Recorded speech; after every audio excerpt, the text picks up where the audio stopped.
एक हीरा जो रोशनी नहीं अंधकार ले आता है। कहा जाता है कोहिनूर सिर्फ दौलत का प्रतीक नहीं, एक श्राप है। जिसने भी इसे छुआ उसका राज, उसकी तकदीर, सब कुछ खत्म हो गया। और आज भी कोहिनूर चुपचाप अपने अगले शिकार का इंतजार कर रहा है। 13वीं सदी गोलकुंडा के खान में धरती के अंदर से एक ऐसा हीरा मिला जिसे देखकर लोग हैरान रह गए। कोहिनूर यानी माउंटेन ऑफ लाइट। लेकिन पुरानी लिखावटों में लिखा था यह हीरा सिर्फ देवता या नारी ही पहन सकती है। अगर किसी पुरुष ने पहना तो उसका अनर्थ निश्चित है। और उस दिन से शुरू हुई एक खूनी दास्तान। सबसे पहले मलिक कफूर ने इसे हासिल किया, कुछ सालों में अपनी ही सेना के हाथों मारा गया।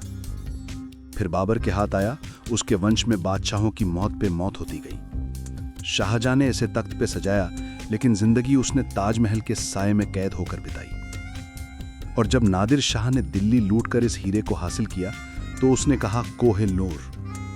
मगर उसके कुछ सालों बाद ही नादिर शाह अपने ही लोगों के हाथों कत्ल कर दिया गया।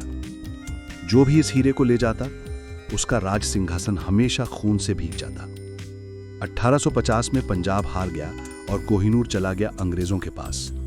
क्वीन विक्टोरिया ने इसे अपने क्राउन में सजाया। उस समय कहा गया the sun never sets on the British empire. लेकिन कुछ ही दशकों में वो सूरज ढल गया, ब्रिटिश एम्पायर बिखर गया, कॉलोनीज आजाद हो गई और कोहिनूर फिर भी अपनी जगह से नहीं हिला। श्राप जारी रहा। लोग कहते हैं ये सब इत्तेफाक है, पर हर एम्पायर का पतन एक पैटर्न जैसा लगता है। कुछ लोग मानते हैं कोहिनूर ने अपने अंदर उन सब युद्धों, खून और दुख की ऊर्जा समेट ली है और अब वो हर नए मालिक को वही पीड़ा वापस देता है। साइंस के लिए सुपरस्टिशन है, लेकिन इतिहास के लिए एक सबक।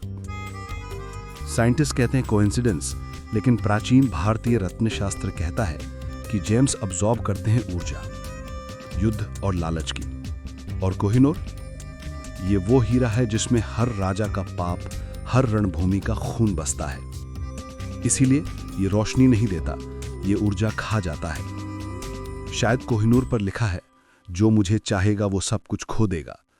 और फिर भी हर दौर में कोई ना कोई इस रोशनी के पीछे भागता ही रहा।